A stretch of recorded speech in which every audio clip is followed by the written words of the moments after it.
असतो. याच वयामध्ये मुलांमध्ये प्रेरणा रुजवता येतात, उर्मी भरता येतात. काय करावं, करून दाखवावं, काही घडवावं, घडवून पाहावं अशी इच्छा निर्माण होते. ती याच काळात ओल्या मातीच्या गोळ्याला जर हवा तसा आकार देता येत असेल तर जिवंत हाडा मांसाच्या गोळ्याला सुद्धा हवा तसा आकार देता येतो. ते जे वय आहे ते नेमकं हे माती ओली असेल तर आकार देता येईल आणि वय संस्कार क्षम असेल तर ते घडवता येईल. त्यामुळे हा जो नेमका काळ आहे, या काळामध्ये जर आम्हाला विद्यार्थ्यांना घडवता आलं तर उभं आयुष्य त्यांचं घडू शकतं. ही सगळ्यात मोठी वस्तुस्थिती आहे. मानवी व्यक्तिमत्वाचे संशोधक आणि जीवशास्त्रीय अभ्यासक असं सांगतात की नुकतंच जन्माला आलेलं एखादं नवजात बाळ तुम्ही आम्हाला आणून द्या आणि त्याला काय बनवायचे ते सांगा, आम्ही बनवून देतो. हवं ते बनवता येतं, हवं ते घडवता येतं. तुमच्या मुलाला काय बनवायचंय, डॉक्टर बनवू शकता, इंजिनियर बनवू शकता, शास्त्रज्ञ बनवू शकता, चित्रकार बनवू शकता, खेळाडू बनवू शकता, अभिनेता बनवू शकता. जे वाटेल ते काहीही काहीही तुम्ही बनवू शकता. ही सगळ्यात महत्वाची गोष्ट आहे. एज्युकेशन हा 3 लॅटिन शब्दांनी मिळून बनलेला शब्द आहे.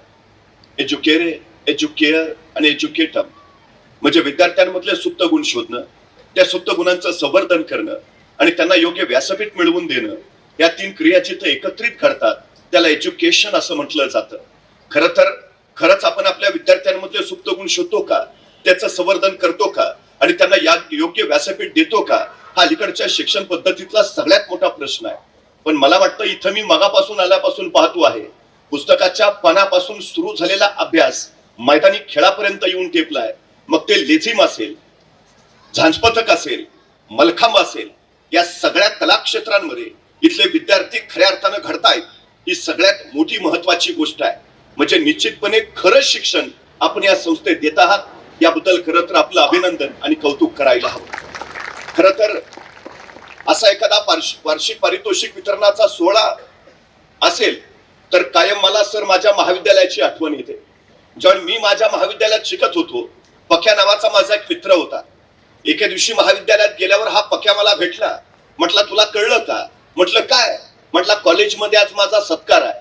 मला काय कळे ना, माझ्या बरोबर एका बेंचवर बसणारा पक्या अचानक सत्काराच्या पात्रतेचा कस काय झाला. मी त्याला विचारलं तुझा सत्कार काय? म्हटलं मी शास्त्रज्ञ झालो म्हणून माझा सत्कार आहे.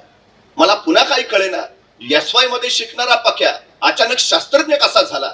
मी त्याला विचारलं तू कुठला शोध लावला? त्यावर पक्या म्हटला मी शास्त्रज्ञ आहे हा शोध मी लावला. पण आता महाविद्यालयात सत्काराची तयारी चालू होती, त्यामुळे विश्वास ठेवणं भाग होतं. मी त्याला खोदून विचारलं बाबर तू कुठला शोध लावला, तू शास्त्रज्ञ कसा झाला?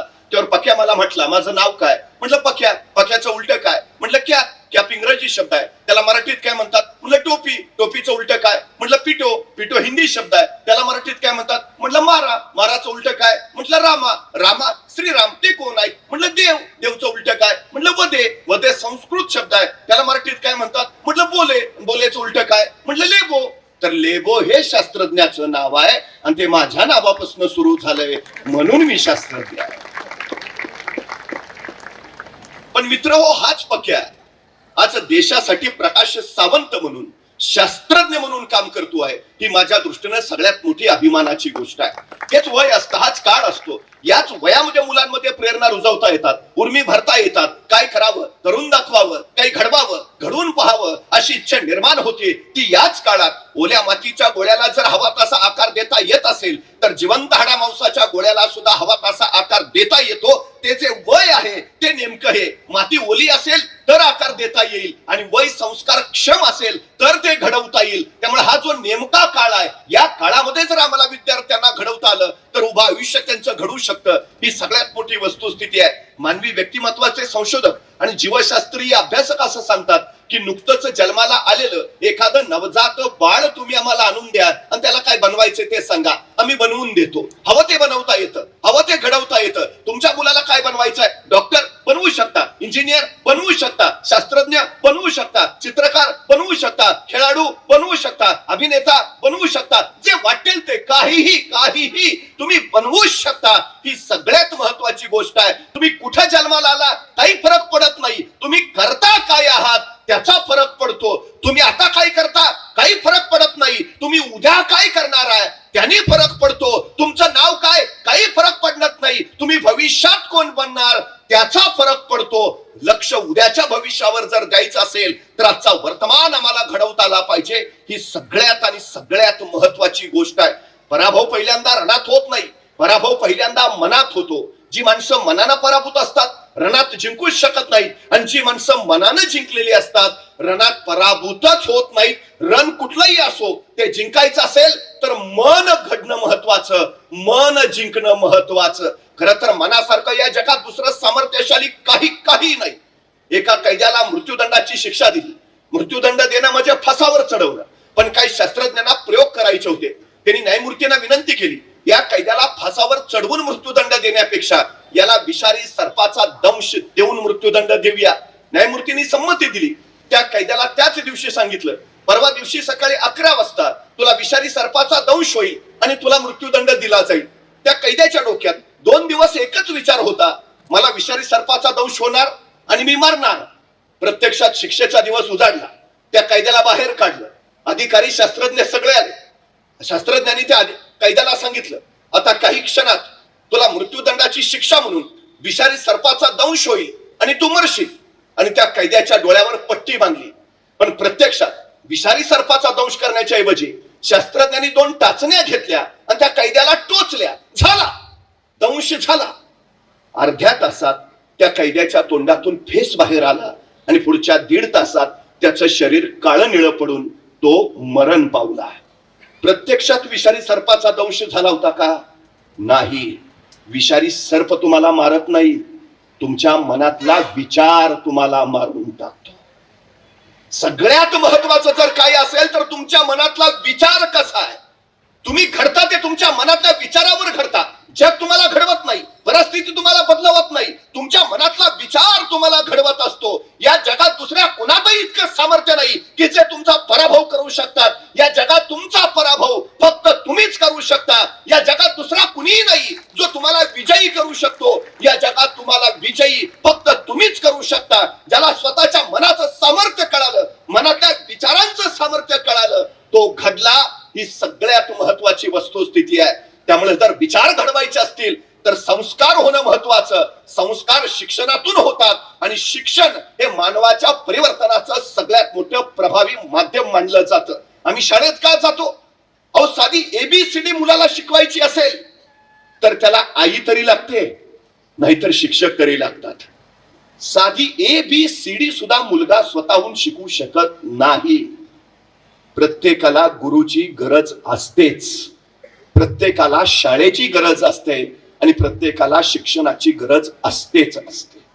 शिक्षण हे वाघिणीचं दूध मानलं जातं. जो पितो तो डरकाळ्या फोडतो, हे वास्तव आहे. त्यामुळे शिक्षण जगण्यासाठी अत्यंत गरजेचं आहे, पण कसं जगावं हे कळण्यासाठी सुद्धा अत्यंत महत्वाचं आहे. जी मुलं नोकरीसाठी शिक्षण घेतात आयुष्यभर गुलाम राहतात. जी मुलं स्वतःला घडवण्यासाठी शिक्षण घेतात आयुष्यभर मालक म्हणून जगतात. हे पहिलं लक्षात असू द्या. मुलांना नोकरीसाठी नव्हे, त्याचं आयुष्य घडवण्यासाठी शिक्षण दिलं पाहिजे. हा विचार अत्यंत महत्वाचा आणि अत्यंत गरजेचा आहे.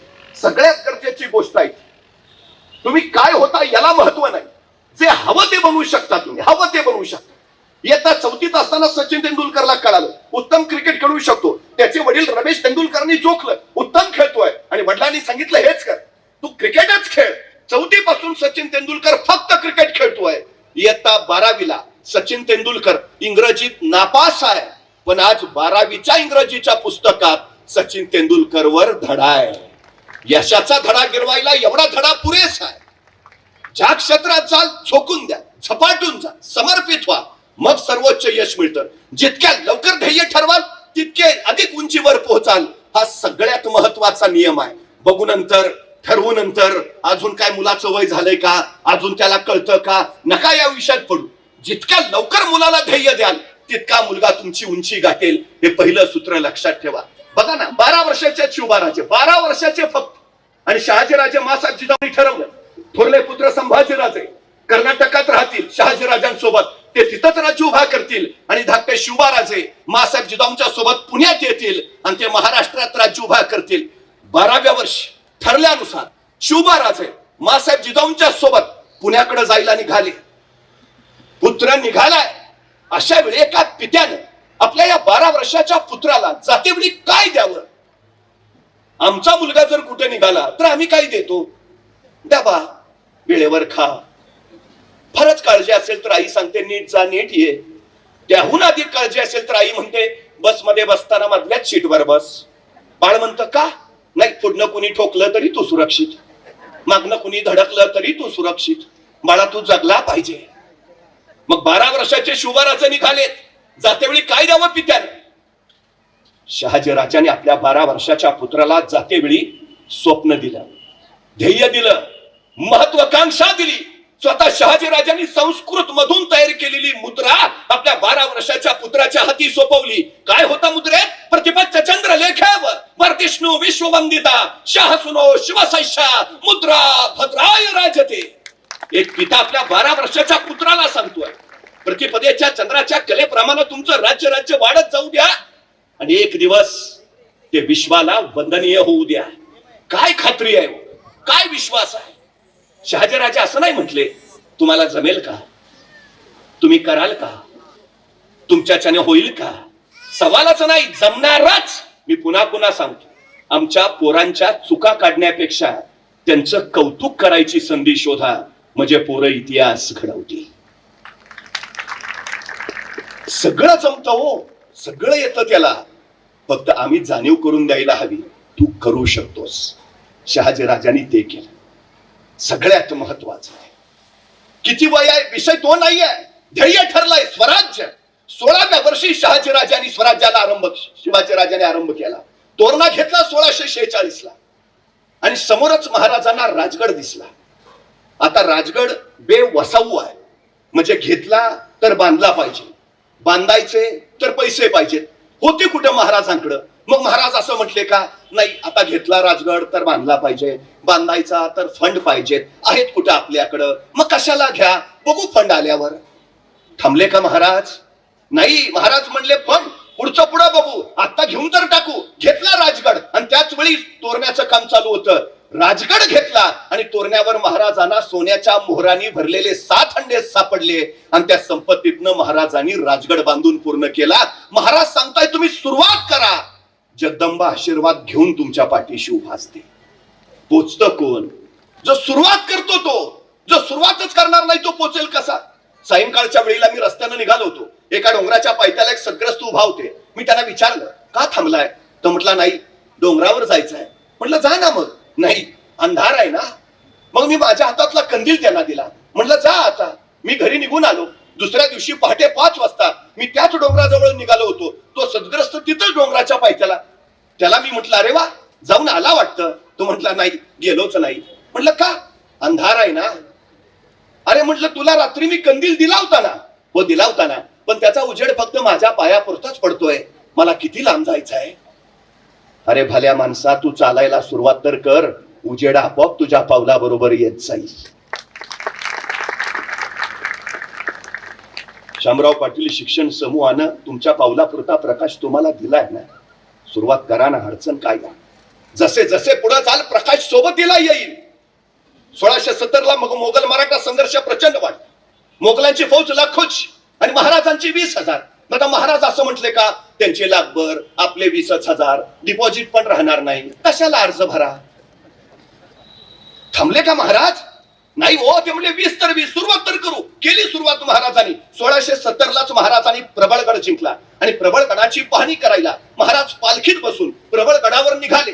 प्रबळगडाच्या एका मार्गावरनं पालखी जात असतानाच महाराजांच्या शेल्याचं एक टोक तिथल्या बोरीच्या झाडाच्या फांदीच्या काट्यात अडकलं आणि महाराजांना ताण बसला. तसे महाराज म्हणाले पालखी थांबवा. पालखी थांबली आणि महाराज सोबत त्यांना म्हणाले हे बोरीचे झाड आमच्या पुढे जाण्यावर आक्षेप घेते आहे. हे बोरीचे झाड आम्हाला काही सांगू पाहते आहे. इथं काहीतरी आहे, काहीतरी आहे, खणा. माणसं कामाला लागली. बोरीच्या झाडाजवळ खणायला सुरुवात झाली. 5-6 फूट गेली. दगडी भिंत सापडली. उकरली. 27 घागरी आणि 4 कढया इतकं सोनं महाराजांना तिथं सापडलं. त्या संपत्तीतनं महाराजांनी शस्त्रसज्ज सैन्य उभा केलं आणि मग मोगलांच्या विरोधातला लढा तीव्र केला. महाराज सांगताय तुम्ही सुरुवात करा, सगळी सृष्टी तुमच्या पाठीशी उभा असते. मला येता येता कृष्णाजी शिंदे सांगत होते अण्णासू शिंदेनी हे सगळं शून्यातनं उभा केले. कारण एकच, सुरुवात केली. जी सुरुवात करतात ती इथपर्यंत पोहोचतातच. माणसं नाहीतर उगाच कारण सांगत बसतात. हो आमची परिस्थिती नव्हती, हो तू गप. मला भयान राग येतो असल्या माणसांचा. आमची परिस्थिती नव्हती. हो परिस्थिती माणसाला घडवती नाही आणि परिस्थिती माणसाला बिघडवती नाही. माणूसच परिस्थिती घडवतो आणि माणूसच परिस्थिती बिघडवतो. अहो रस्त्यावरच्या विजेच्या खांबाखाली बसून डॉक्टर भीमराव आंबेडकर शिकले आणि अमेरिकेच्या कोलंबिया विद्यापीठात गेले. आज अमेरिकेच्या कोलंबिया विद्यापीठाच्या प्रवेशद्वारावर लिहिलंय शतकातील सर्वोत्तम विद्यार्थी डॉक्टर बाबासाहेब आंबेडकर. कोण म्हटलं परिस्थिती तुम्हाला अडवते? लाल बहादूर शास्त्रींचं गाव एका गंगेच्या काठावर आणि शाळा दुसऱ्या काठावर. रोज नाव्यातून जायचे, त्या दिवशी काठावर उभा होते. नावा येत होत्या जात होत्या. लाल बहादूर मात्र कुठल्या नौकेत बसत नव्हते. अखेर एका नाविकानं हाक मारली, हे लाल बहादूर येतोयस ना शाळेत? तसे लाल बहादूर म्हटले, नाही जा तुम्ही. का रे? नाही तुम्हाला द्यायला पैसे नाहीयेत माझ्याकडं. अरे मग उद्या दे. पण उद्या तरी कुठून येतील? अरे मग आल्यावर दे. नको, माझी आई सांगते आपलं ओझं दुसऱ्याच्या डोक्यावर नको, तुम्ही जा मी येईन. नौका निघून गेली. लाल बहादूर शास्त्रीने आपल्या अंगावरचे कपडे काढले, त्या कपड्यामध्ये वह्या पुस्तकं गुंडाळली, त्याचं मुंडासं करून डोक्याला बांधलं आणि सरळ गंगेत उडी घेतली. झपाझप पोहत पलीकडच्या काठावर पोहोचले. कपडे परिधान केले, वह्या पुस्तकं हातात घेतली आणि वर्गात जाऊन बसले. परिस्थितीशी झुंजणारे ते लाल बहादूर शास्त्री या देशाचे पंतप्रधान झाले. कोण म्हटलं परिस्थिती तुम्हाला अडवते? उगाच आमची पोरं कारण सांगतात आम्ही गरीब आहे ना. चांगला आहे ना, श्रीमंत व्हायला तुला मिळालेली ही सर्वोत्तम संधी आहे. नाही मला जरा बुद्धी कमीच आहे. उत्तम विद्वान व्हायला तुला मिळालेली ही सर्वोत्तम संधी आहे. कारण कसली सांगता? स्वतःच्या कमतरताना बलस्थान बनवा आणि त्या बलस्थानाच्या बळावर स्वतःच्या कर्तृत्वाचा ध्वज फडकवा. हे यशाचं सगळ्यात मोठं सूत्र आहे. आमच्या पोरांना ते सांगावं. फिलिपाईन्स देशातली 11 वर्षाची रिहा बुलोच वर्षभर वडिलांच्या मागे लागली होती. बाबा मला स्पोर्टचे शूज घ्या ना धावण्याचे बूट. पण वडील घेऊ घेऊ मनच दिवस ढकलत राहिले. एके दिवशी रिहा शाळेतून धावत आली. बाबा शाळेच्या धावण्याच्या स्पर्धेत मी पहिली आले. वडिलांना प्रचंड आनंद झाला. रिहाला कुशीत घेतलं, डोक्यावरून हात फिरवला. खूप छान बेटा, खूप छान, अभिनंदन.